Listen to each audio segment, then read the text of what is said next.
Genèse, chapitre 7. L'Éternel dit à Noé, « Entre dans l'arche, toi et toute ta maison, car je t'ai vu juste devant moi parmi cette génération. Tu prendras auprès de toi 7 couples, de tous les animaux purs, le mâle et sa femelle, une paire des animaux qui ne sont pas purs, le mâle et sa femelle.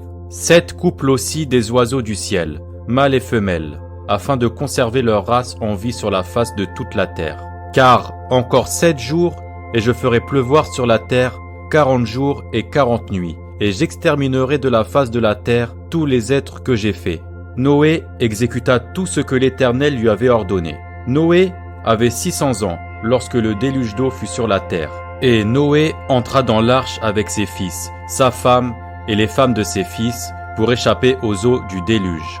D'entre les animaux purs et les animaux qui ne sont pas purs, les oiseaux et tout ce qui se meut sur la terre, il entra dans l'arche auprès de Noé, 2 à 2, un mâle et une femelle comme Dieu l'avait ordonné à Noé. 7 jours après, les eaux du déluge furent sur la terre. L'an 600 de la vie de Noé, le second mois, le 17e jour du mois, en ce jour-là, toutes les sources du grand abîme jaillirent, et les écluses des cieux s'ouvrirent. La pluie tomba sur la terre 40 jours et 40 nuits. Ce même jour entrèrent dans l'arche Noé, Sem, Cham et Japheth, fils de Noé, la femme de Noé, et les 3 femmes de ses fils avec eux. Eux et tous les animaux selon leur espèce, tout le bétail selon son espèce, tous les reptiles qui rampent sur la terre selon leur espèce, tous les oiseaux selon leur espèce, tous les petits oiseaux, tout ce qui a des ailes, ils entrèrent dans l'arche auprès de Noé, 2 à 2, de toute chair, ayant souffle de vie. Il en entra mâle et femelle, de toute chair, comme Dieu l'avait ordonné à Noé. Puis l'Éternel ferma la porte sur lui.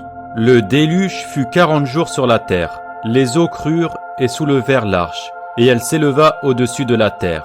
Les eaux grossirent et s'accrurent, beaucoup sur la terre, et l'arche flotta sur la surface des eaux. Les eaux grossirent de plus en plus, et toutes les hautes montagnes, qui sont sous le ciel entier, furent couvertes. Les eaux s'élevèrent de 15 coudées au-dessus des montagnes, qui furent couvertes. Tout ce qui se mouvait sur la terre périt, tant les oiseaux que le bétail et les animaux, tout ce qui rampait sur la terre et tous les hommes, tout ce qui avait respiration, souffle de vie dans ses narines et qui était sur la terre sèche mourut. Tous les êtres qui étaient sur la face de la terre furent exterminés, depuis l'homme jusqu'au bétail, aux reptiles et aux oiseaux du ciel.